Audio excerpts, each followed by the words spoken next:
Sir ఇప్పుడు Pawan Kalyan and Renu Desai హ్మ్. ఆయన మాజీ వైఫ్ ఇద్దరు భేటీ కాబోతున్నారు అని చెప్పి వార్తలు వస్తున్నాయి. ఎంతవరకు నిజమయ్యే అవకాశం ఉంది sir? Renu Desai is my girl because నేనే తీసుకొచ్చాను. నేను చెప్పాను కదా, హ్మ్. చాలాసార్లు చెప్పాను. అయినా నేను పెట్టుకోలేదు అప్పుడు. హ్మ్. ఆ అమ్మాయి ఏదో ఫెమినా టెస్ట్కి, వరల్డ్ బ్యూటీ టెస్ట్కి వెళ్ళినప్పుడు తమ వైటల్ స్టాటిస్టిక్స్ అన్ని తగ్గుతాయి, సన్నబడాలి. నేను సార్ ఏం చేయమంటారంటే నెక్స్ట్ సినిమా చేద్దులే కానీ బుక్ చేసాను అమ్మాయిని. అప్పుడు సిమ్రాన్ పెట్టాం హ్మ్. చాలా మందిని కాదనుకుని. ఐశ్వర్య రాయ్, ప్రభుదేవ పక్కన ఐశ్వర్య రాయ్ 2 రోజులు 3 రోజులు ఇస్తున్నాడు అమ్మ. నలిగిపోతాం. 2 రోజులు వచ్చి రావడానికి రోజు పడుతుంది. ఇంకేముంటుందో వద్దులే అమ్మ అన్నాను. తర్వాత ఎప్పుడు చేస్తానంటే అప్పుడు నాకు ఐశ్వర్యతో చేయాలని క్రేజ్ ఉండేది. ఆ క్యారెక్టర్ బాగుంటుంది అనమాట అని చెప్పేసి ప్రభుదేవ పక్కన. హ్మ్. తర్వాత ఇంకో అమ్మాయి ఎవరో ఉన్నారు, అమ్మాయి అనుకున్న అమ్మాయి చేస్తానుంది. దాని తర్వాత ఇంక ఫైనల్గా మంచి మార్కెట్లో ఉన్న ఈ అమ్మాయి వస్తే, ఎవరో సిమ్రన్ వస్తే, ఇంకా అందుకని నువ్వు ఎలా ఇవ్వగలవు అని అడిగాను. దానికి దురాశ, అన్నీ నాకే కావాలి, ప్లస్ మంచి డైరెక్టర్ అంటే ఫస్ట్ టైం తమిళ్ చేస్తున్నప్పుడు ఆఫీస్కి వచ్చేసింది. హ్మ్. అది ప్రభుదేవ అరేంజ్ చేశాడో ఎలాగ అరేంజ్ చేశాడో వచ్చింది. ఒక హీరోయిన్ అయితే పెట్టి తీసాం, ఒక రోజు షూట్ చేసాం. హ్మ్. ఒకరోజు షూట్ చేసాం మెడ్రాస్లో. ఆ హౌస్ వైఎస్ రాజశేఖర రెడ్డి గారి సిస్టర్దే, మెడ్రాస్లో ఈగా థియేటర్ వెనకాల. హ్మ్. ఆ రోజంతా క్యాన్సిల్ అయిపోయింది. అమ్మాయి కొత్తదే. సో రాధికా చౌదరి అనే అమ్మాయిని, ఇంకొక అమ్మాయిని కూడా కొత్త పెట్టి సరిగ్గా చేయలేకపోయింది. తర్వాత మొక్కలు చూసుకుంటున్నారు. గెట్ అవుట్ అన్నాను. మళ్ళీ మార్చేసి 10 రోజులు గ్యాప్ ఇచ్చి వీళ్ళందరినీ ట్రై చేసి అప్పుడు ఫైనల్గా సిమ్రాన్ పెట్టాం. తను హ్మ్. మంచి అమ్మాయి యాక్చువల్గా. నేను కాస్టింగ్ కోచ్ గురించి మాట్లాడినప్పుడు చాలాసార్లు సందర్భంలో అమ్మాయి గురించి మాట్లాడాను, రేణు గురించి మాట్లాడాను. తర్వాత ఈలోగా ప్రభుదేవ అడిగాడు నన్ను, ఇలా మనం ఎలాగా వాడుకోలేదు కదా, నేను నా తమిళ సినిమా ఒకటి చేస్తాను సార్, మన సినిమా అయిపోయే లోపలను బుక్ చే, నేను ఇష్టం అని చెప్పాను. నేను చెప్పాడు అప్పుడు ఫస్ట్ ప్రభుదేవ చేసింది ఇంకో సినిమా, మన టైం సినిమా అయిపోయేలోగా. హ్మ్. అదేందా. సో అదే చాలాసార్లు చెప్పాను, విడదీసి చాలా బాగా చెప్పాను. తను అంటే పవన్ కళ్యాణ్ ఫ్యామిలీకి ఇష్టం లేదు. తను వచ్చిన తర్వాత అన్ని ఫ్లాప్లు ఒకటి. తర్వాత తను డామినేట్ చేయడానికి ట్రై చేస్తే నేను తర్వాత అన్నాను, నేను నాకు కావాల్సిన అమ్మాయిలాగా నేను ఇలా చెప్పకూడదు, కానీ నేను విన్నది చెప్పాలి కదా. తను ఇక్కడ రోడ్ నెంబర్ 36లో బ్రిడ్జ్ దాని క్రితం ఒక షాప్ పెట్టారు. హ్మ్. ఈ మేడప్స్ ఉంటాయి కదా, ఈ కర్టెన్స్ అమ్ముతారు అమ్ముతారు కదా, హ్మ్. పెద్ద షాప్ పెట్టారు. ఓకే. దానికి బిజినెస్ కాలే తీస్తారు. ఒక 1 or 2 years ఉంటుంది. పవన్ కళ్యాణ్ ఈ అమ్మాయికి షాప్ పెట్టి ఇచ్చాడు. హుహు. దాన్ని మేడప్స్ అంటారు అనమాట. ఆ షాప్స్ అమ్మే ఉంటాయి కదా పెద్ద పెద్ద తానుల్లో. హ్మ్. ఈ ఇంటీరియరా? ఇంటీరియర్స్కి పనికొస్తుంది గుడ్లు అనమాట. ఓకే. అది పెద్ద బిజినెస్ అది. సో అది పెట్టింది, వర్కౌట్ వల్ల తీస్తారు. హ్మ్. తర్వాత తన సినిమాల్లో తను కల్పించుకుని కాస్ట్యూమ్స్లో అవి కల్పించుకుని కొంచెం డామినేటింగ్గా ఉండటం వల్ల ఎవరు కూడా ఈ అమ్మాయికి మంచి రిపోర్ట్ ఇవ్వలేదు. ప్లస్ వాళ్ళ ఇంట్లో కూడా పెద్ద ఇష్టం లేదు. హ్మ్. ఫస్ట్ ఇదేదో అయిపోయింది. చెప్పాను చాలాసార్లు చెప్పాను, నా రిలేషన్ అని ఆ అమ్మాయి నందిని. హ్మ్. సో ఆ మ్యాటర్ ఇంకా అస్తమానం చెప్పకూడదు. సో ఈ అమ్మాయి వచ్చిన తర్వాత అంతా బాగానే ఉంటే 2 పిల్లలు పుట్టారు. బట్ ఇతనికి కొంచెం మామూలుగానే పడినా పడకపోయినా కూడా ఒక వెస్టర్న్ స్టైల్ ఆఫ్ మనిషి మనసులో అనుకుంటాను. మరి హ్మ్. ఇప్పుడు భార్యను వదిలేసినా కూడా వాళ్ళకి అన్యాయం చేయకూడదని ఫస్ట్ అమ్మాయితో ప్రూవ్ అయిపోయింది. ఫస్ట్ అమ్మాయితో కొంచెం ఆడాడు, నాటకం ఆడాడు. కోర్టులో కూర్చోబెట్టి ఒక 6 కోట్లు అద్దె ఇప్పించింది. నాకు తెలుసు కాబట్టి చెప్పాను మీకు. హ్మ్. సో కూడా తిరుపతి ప్రసాద్ అని ఒక ఉండేవాడు అనమాట. దాని తర్వాత అనుకున్నాడు అనమాట, మనం సంసారం చేసి వదిలేస్తే వాళ్ళకి ఇంత ఇవ్వాలి అని. రేణు దేశాయ్ విషయంలో చాలా మంచి భరణమే ఇచ్చాడు నాకు తెలిసి. అతను ఏదో ఇల్లు కూడా అమ్మేసి కూడా ఇచ్చినట్టున్నాడు అనమాట. చాలా బాగా ఇచ్చాడు. అమ్మాయి వెల్ సెటిల్డ్ పూణేలో. హ్మ్. 2 సినిమాలు కూడా తీసింది. అవి పెద్ద బాగా ఆడలేదు కానీ ఈ ఎలక్షన్లో ఇంత ఎత్తు ఎదిగిపోతాడని తను ఊహించలేదు. ఎందుకంటే 2 సార్లు ఓడిపోయాడు కదా, 10 సంవత్సరాల బరిలో 2 సార్లు ఓడిపోయాడు. ఎంత ఊహించలేదు తను. ఇప్పుడు ఈ ఊహించని 21 సీట్లు ప్లస్ ఉప ముఖ్యమంత్రి నెక్స్ట్ కట్ చేస్తే చీఫ్ మినిస్టర్ లెవెల్లో ఉన్నాడు కాబట్టి ఇప్పుడు ఆశపడుతుంది, I want to come back to him. అతను ఎప్పుడు కూడా ఈ అమ్మాయి గురించి ఒక స్టేట్మెంట్ కూడా ఇవ్వడం ఎప్పుడు. ఇప్పుడు చూసారా, హ్మ్. ఇప్పటి వరకు వస్తే కొడుకుల్ని అంత బాగా చూసుకుంటాడు అంతే. తను వచ్చిన మాట్లాడతాడేమో వాళ్ళిద్దరు మాట్లాడకుండా నేను వినలేదు. నాకు ఈ మధ్యలో కలలేదు. రోడ్ నెంబర్ 36లో ఉన్నప్పుడు ఒకసారి నేను కింద నుంచి డ్రైవర్తో కవర్ పెట్టాను. తను అప్పుడే అక్కడికి వెళ్ళితే మొత్తానికి చెప్పిందాం, నేను ఫోన్ చేస్తానని చెప్పేసి తీసుకుని వెళ్ళిపోయాను. అప్పుడు బ్రిడ్జ్ కడుతున్నారు, ఇప్పుడున్న బ్రిడ్జ్ ఉంది కదా, ఈ బ్రిడ్జ్ కడుతున్నారు అనమాట. సో అంతకుముందు పర్సనల్గా ఇంకా ఎప్పుడు మాట్లాడలేదు ఈ మధ్యన. బట్ అదర్వైజ్ అతను ఈ అమ్మాయిని ఎప్పుడు కూడా తోలనాడినట్టుగానే బ్యాడ్ రిమార్క్ ఏమీ లేదు. బికాజ్ కొడుకు 6'4" 6'3" ఉంటాడు అతను. ఆ కొడుకు అమ్మాయి కూడా చాలా బాగుంటుంది. సో వాళ్ళిద్దరిని బాగా అక్కడక్కడికి మధ్యన పాలిటిక్స్గా ఎవరో మోడీ గారి దగ్గర కూడా తీసుకెళ్ళినట్టున్నాడు వీళ్ళిద్దరిని కదా. సో తనకి ఏంటంటే మధ్యలో ఎవరినో పెళ్లి చేసుకుందా ట్రై చేసినట్టు ఉంది. ఏజ్ ఉంది కదా, ఇంకా చిన్నవాళ్ళు కాబట్టి అనుకోవటంలో తప్పేం లేదు.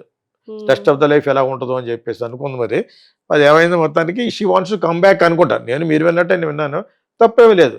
ఇప్పుడు ఆ అమ్మాయి చాలా మంచిది కాబట్టి ఆ రష్యన్ గర్ల్కి ప్రాపర్టీ రష్యా పట్టుకెళ్ళకూడదు రూల్ ప్రకారంగా. ఒక భార్య ఎందుకు పట్టుకెళ్తుంది? తన కొడుకుల కోసం పట్టుకెళ్తుంది, పిల్లల కోసం పట్టుకెళ్తారు. కొంతమంది వాళ్ళ మదర్ సైడ్ ఉన్న వాళ్ళకి పెట్టడం, అది ఎంత ఉంటుంది, డబ్బులు బాగా సంపాదించే వాళ్ళకి ఒకళ్ళు ఇస్తే బాటుకి ఎంత తట్టుకోలేరు లేడీస్. అత్తగారు ఉందనుకో, ఇక అత్తగారి ప్రాబ్లం లేదు ఇక్కడ పవన్ కళ్యాణ్కి. వాళ్ళు ఎవరు మాట్లాడరు. అతను కొంచెం ఇండిపెండెంట్ మనిషి కదా, ఇండిపెండెంట్గానే వెళ్ళాడు. గౌరవం ఉంటుంది. అమ్మన్న బ్రదర్స్ అన్న చాలా గౌరవించే వ్యక్తి, ఆఖరివాడు కాబట్టి. అదే తప్పితే ఇతను ప్రాపర్టీస్ గురించి మేనేజ్ చేసే అంత ఇది లేదు. ఎందుకంటే ఇతను వాళ్ళందరికంటే ఇతను కొంచెం బెటర్ మనిషి. తెలుసున్న వాళ్ళకి డబ్బులు వాళ్ళకి ఇవ్వటం అనేది అట్లా నేను చాలాసార్లు చెప్పాను. నేను అందుకే గవ్వ చెప్పేస్తాను అనమాట. చాలామందికి ఆల్రెడీ తెలిసింది. ఇక్కడ రేణు దేశాయ్ రీఎంట్రీ అనేది అతని మీద ఆధారపడదు, ఆ రష్యన్ భార్య మీద ఆధారపడదు. అర్థమైంది మీకు? ఆవిడ she seems to be very very nice lady. అమ్మాయి అదే ఉన్నారు కదా, వాళ్ళ పిల్లలు కూడా చాలా అందంగా ఉన్నారు. అట్లా యాక్చువల్గా మన దేశం వాళ్ళు అలా ఉండాలి. ఆ అమ్మాయి అలా ఉంది, సంసారపక్షంగా ఇతనికి అడుగులకు మడుగులు వద్దుతూ ఇతన్ని ఒక దేవుడిగా చూసుకున్నట్టుగా ఆవిడ ఉంది. నాకు అప్పుడప్పుడు అనిపిస్తూ ఉంటుంది, ఇదేంటి వీళ్ళు ఎలా ఉండాలి అలా. ఇంకా రేణు దేశే అంత అలా ఉండదు, అప్పుడప్పుడు బాగుతూ ఉంటుంది బయటకు వచ్చి ఇంటర్వ్యూల్లో తనకి పబ్లిసిటీ ఇప్పించి అంచేది ఏదో విధంగా కవరప్ చేసి కలిసి ఉన్న వాళ్ళు తప్పులు. మరే కదా, మరీ ఇద్దరు పిల్లలు అన్నారు. Nothing wrong on Renu Desai side. కాకపోతే ఈ డెసిషన్కి ముందు ఇంకా కొంచెం ఎక్కువ అతనికి హెల్ప్ చేసి ఉండవలసింది. But Chiranjeevi family but like చేయరు అమ్మాయిని. ఇతను ఎంటర్ అయిన తర్వాత ఒక 7-8 సినిమాలు ఫ్లాప్ అయిపోయినాయి. అంచేది ఈ అమ్మాయిది ఒక పెద్ద లెగ్ కింద అనేవారు అప్పుడు ఫస్ట్లో. నేను విన్నది నేను ఇండస్ట్రీలో ఉన్నా కాబట్టి తన టచ్లో లేదు కానీ, బట్ యాక్చువల్గా తను ఇంకొంచెం ప్రయర్గా ఇంకొంచెం ముందుగా ఈ పిఠాపురం వెళ్ళి తను కూడా అతను వద్దనే ఉంటాడేమో కూడా. ఎవరినే వద్దాను లేదు, మర్చిపోయాను. క్యాంపెయిన్ ఎవరు చేసినా కూడా అతను ప్లస్సే రావాలి. ఏమో ఈ అమ్మాయి వస్తే బ్యాడ్గా పరిగణించి వద్దాను. ఎందుకంటే ఈ అమ్మాయి లెగ్ సినిమాలు చాలా పోనీ. కానీ ఇప్పుడు భర్త దగ్గరికి మళ్ళీ వెళ్ళిపోవడం వల్ల చాలా మంది ఉంటారు యునైటెడ్ స్టేట్స్లో. డివోర్స్ అయిపోయి they will come back again. వచ్చాను సర్టిఫికేట్ పెడితే చాలు, court will write give it okay అంటారు. డివోర్స్కి అయినంత ప్రాసెస్ కూడా ఉండదు. ఇక అగైన్ కమింగ్ బ్యాక్ అదే రీమ్యారింగ్ అంటారు అనమాట దాన్ని. అర్థమైందా? That's very easy also. ఉండడం మంచి, ఆవిడకి ఏ ప్రాబ్లం లేదని చెప్పి ఉండడం మంచిది. అసలు ఇప్పుడున్న ప్రజెంట్ వారికి అసలు అబ్జెక్షన్ ఉండాలి. ఆ అమ్మాయి అబ్జెక్షన్ పెట్టలేక లేదు సరి కదా. She seems to be very very very nice lady కింద అనిపిస్తుంది. Whatever it is, only final thing is only with Pavan Kalyan. అతను కూడా అంత క్రూరత్వమైన మనిషి అని నేను అనుకోను. అందులో ఏజ్ వచ్చేటప్పటికి కొన్ని వస్తూ ఉంటాయి, కొత్త కొత్త మంచిలు జరుగుతూ ఉంటుంది. అదే మీకు now is crossing 50, maybe letter come, because పిల్లలు అలాగే ఇక్కడే ఉంటారు. Maybe will give an other house. ఒక ఇంట్లోనే జరగకపోవచ్చు, బట్ యాక్చువల్గా I think it's good for them. కానీ ఆ అమ్మాయి అంటే మరి స్పెషల్గా చిరంజీవి ఫ్యామిలీ లైక్ చేయదు. ఇతను జరగవలసిన బ్యాడ్ అంది అప్పుడే జరిగిపోయినాయి.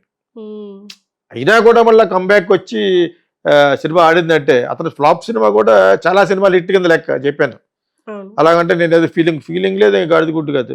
అతని సినిమాలు ఫ్లాప్ సినిమా కూడా కలెక్ట్ చేసి అంత ఇదే ఉంటుంది. అందుకని అంత ఎగబడి ప్రొడ్యూస్లో వెళ్ళేవాడు. ఎందుకుందంటే దేవుడు తెలియాలి, అది దట్స్ ఓన్లీ గాడ్స్ గిఫ్ట్. జనం ఎంతమంది వచ్చేస్తారు, మరి ఓట్లు ఎందుకు వేయట్లేదు, అది కూడా దేవుడికే తెలియాలి. అతనికి ఆ క్రేజ్ ఉంది. ఎందుకుందని అడగకూడదు. Unless we are very jealous. మనం చాలా అసూయ పడిపోతూ కొంతమంది ఉంటారు, లోజర్స్ కింద పెడతా ఉంటారు. లోజర్స్ అంటే అటు జీవితంలో పైకి రాడు, ఇక్కడ మనల్ని మళ్ళీ కామెంట్ చేయడమే. అలాగే అతనికి కూడా కామెంట్ చేసేవారు బిఫోర్ ఎలక్షన్. చూడండి, బిఫోర్ ఎలక్షన్స్ చాలా మంది చాలా బ్యాడ్గా చెప్పారు. ఫర్ ఇన్ఫర్మేషన్, ఒక అతను పేరు చెప్పను నేను, అతను ఎందుకో బండబూతులు తిట్టేవాడు చంద్రబాబు నాయుడిని. ఆ ఒక్కటి కాకుండా నువ్వు పాయింట్ మాట్లాడుతున్నావు 2 సార్లు చెప్పాను, please don't use that language అని. ఆయన ఈ మధ్యన 4-5 సార్లు ఫోన్ చేశాడు. నేను హూ ఇస్ తీస్తాను, నన్ను నెంబర్ ఎత్తను, నేను పలానా అని చెప్పాడు. పాపం చెడ్డవాడు కాకపోవచ్చు, పంచి ప్రభాకర్ ఎందుకు సస్పెన్స్ ఎందుకు ఎత్తలేదు, నేను ఎత్తలేదు. తర్వాత వాట్సాప్కి వచ్చాడు, brother I want to talk to you అని. బట్ నాకు ఎందుకు ఏం మాట్లాడతాను అనవసరంగా, దూరంగా ఉంటేనే మంచిదని I did not give, not that I. But అతనికి ఉన్న బ్యాడ్ అంటే మరి బూతులు, బండ బూతులు, మామూలు బూతులు కాదు అవి. చంద్రబాబు నాయుడిని ఇప్పుడు తగ్గించాడు. అతను అలాగ అనుకున్నాడు, జగనే మరి అతను డబ్బులు ఇస్తే చేశాడు. ఐ డోంట్ థింక్ డబ్బులు తీసుకుని మాట్లాడేది కాదు, మెహర్బానీ వాళ్ళ ఊరు పక్క కూడా అనమాట, పశువుల డాక్టర్ ఏదో అక్కడ యూఎస్లో. But whatever it is పాపం అన్నాడు. బట్ స్టిల్ ఈజ్ నేను బ్లాక్ చేయలేదు, అలా పెట్టాను. కానీ నేను I don't want to interact much అనమాట.